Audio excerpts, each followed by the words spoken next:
Olá, povo de Deus, quinta-feira, 29 de setembro de 2022, São Miguel, São Gabriel e São Rafael, arcanjos, 26ª semana do tempo comum. Nossa reflexão de hoje é a partir de Daniel 7, de 9 a 10, 13 a 14, ou Apocalipse 12, de 7 a 12a e João 1, 47, 51. Eu continuava olhando até que foram colocados nos tronos e um ancião de muitos dias aí tomou lugar. Sua veste era branca como neve e os cabelos da cabeça como lã pura. Seu trono eram chamas de fogo e as rodas do trono como fogo em brasa. Derramava-se aí um rio de fogo que nascia diante dele, serviam-no milhares de milhares, milhões de milhões, assistiam-no ao trono. Foi instalado o tribunal e os livros foram abertos. Continuei insistindo na visão noturna e eis que entre as nuvens do céu vinha um como o filho do homem, aproximando-se do ancião de muitos dias e foi conduzido à sua presença. Foram-lhe dados poder, glória e realeza e todos os povos, nações e línguas o serviam. Seu poder é um poder eterno que não lhe será tirado, e seu reino, um reino que não se dissolverá.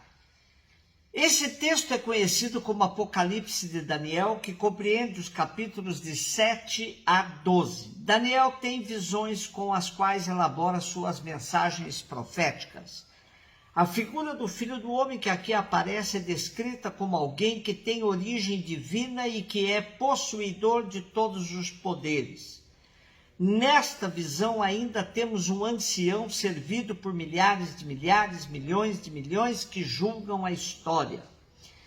O ancião é o próprio Deus cercado por seus anjos, mediadores de sua ação na história. Os livros onde são registradas as ações dos homens são abertos. Começa o julgamento. O misterioso Filho do Homem é uma personificação do povo fiel que recebe de Deus o reino que durará para sempre. O Segundo Testamento vê Jesus, o instaurador do reino de Deus, como este misterioso Filho do Homem que vem do céu. Apocalipse de João 7 a 12a. Houve uma batalha no céu. Miguel e seus anjos guerrearam contra o dragão. O dragão lutou juntamente com seus anjos, mas foi derrotado e não se encontrou mais o seu lugar no céu. Foi expulso o grande dragão, a antiga serpente, que é chamado Diabo e Satanás, o sedutor do mundo inteiro. Ele foi expulso para a terra e os seus anjos foram expulsos com ele. Ouvi então uma voz do céu, proclamando: agora realizou-se a salvação, a força e a realeza do nosso Deus e o poder do seu Cristo, porque foi expulso o acusador dos nossos irmãos, aquele que os acusava dia e noite diante do nosso Deus. Eles venceram o dragão pelo sangue do Cordeiro e pela palavra do seu próprio testemunho, pois não se apegaram à vida, mesmo diante da morte. Por isso, alegra-te, ó céu, e todos os que viveis nele. O Apocalipse de João revela no trecho de hoje a batalha do anjo Miguel, quem como Deus, contra Satanás e os anjos do mal. O mal foi cortado pela raiz, pois Miguel expulsa o dragão com seus anjos. O mal que sempre ameaçou a humanidade, a serpente, o diabo, Satanás. Mas os cristãos não podem ficar acomodados, porque o mal continua agindo no mundo e, agonizante, ainda vai perseguir a humanidade de todos os modos. Vemos aqui que há anjos bons e maus. Porém, os bons são mensageiros de Deus, acompanhando todas as ações de Deus na história. João 1, 47, 51. Jesus viu Natanael que vinha para ele e comentou: aí vem um israelita de verdade, um homem sem falsidade. Natanael perguntou: de onde me conheces? Jesus respondeu: antes que Filipe te chamasse, enquanto estavas debaixo da figueira, eu te vi. Natanael respondeu: Rabi, tu és o Filho de Deus, tu és o Rei de Israel. Jesus disse: Tu crês porque te disse, eu te vi debaixo da figueira? Coisas maiores que esta verás. E Jesus continuou: em verdade eu vos digo, vereis o céu aberto e os anjos de Deus subindo e descendo sobre o Filho do Homem. Numa leitura rápida de nosso texto, podemos estranhar que bastou um ver de Jesus para ele fazer um comentário tão significativo sobre Natanael. Porém, podemos deduzir que há uma visão da realidade que vai além da imediata percepção. O ver de Jesus revela um conhecimento profundo da pessoa humana e sua trajetória histórica. E esse ver de Jesus vai provocar uma abertura de Natanael, que era um homem em busca de sentido mais profundo da vida. Porém, sua primeira reação foi bem espontânea e normal no mundo judaico da época, que alimentava um preconceito com a região da Galileia.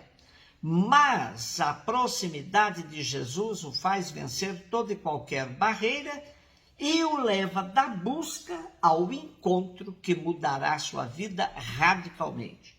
Jesus lhe confidencia que ainda verá o céu aberto e os anjos de Deus subindo e descendo sobre o Filho do Homem. O portal luterano nos diz sobre os anjos. Celebramos hoje 3 arcanjos, Miguel, Gabriel, Rafael. Os anjos são mencionados 213 vezes no Primeiro Testamento e 178 no Segundo Testamento. E a palavra anjo significa enviado ou mensageiro.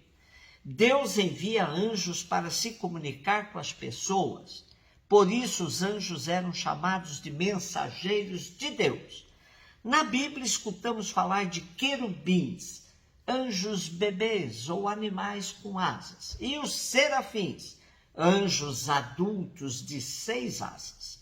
Rafael, que quer dizer Deus que cura, esse é o anjo que agita as águas do tanque em João 5,4, mas também pode ser o nome do anjo da morte, porque a morte pode ser uma cura, a libertação de um sofrimento.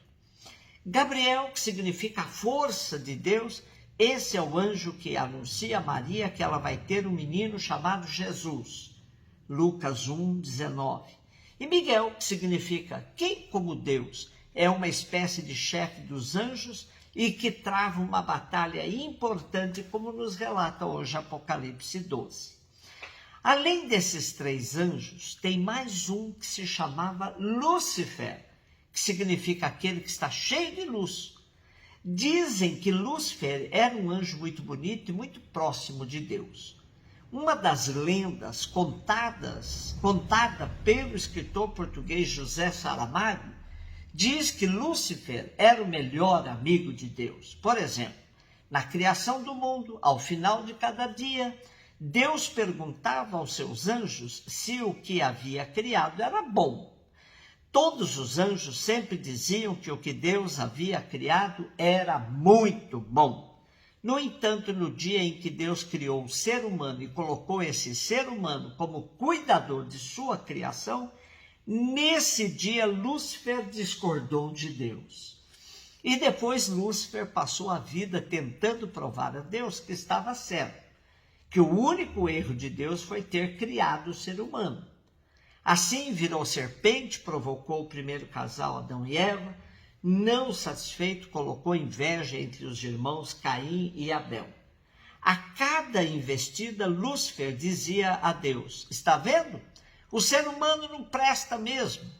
Porém, Deus não se deixava levar por ele e continuava confiando em suas criaturas. Lúcifer e seus anjos insistiam na empreitada de provar que o ser humano deve ser destruído por Deus, porque é muito mais fácil fazer com que o ser humano desobedeça à vontade de Deus.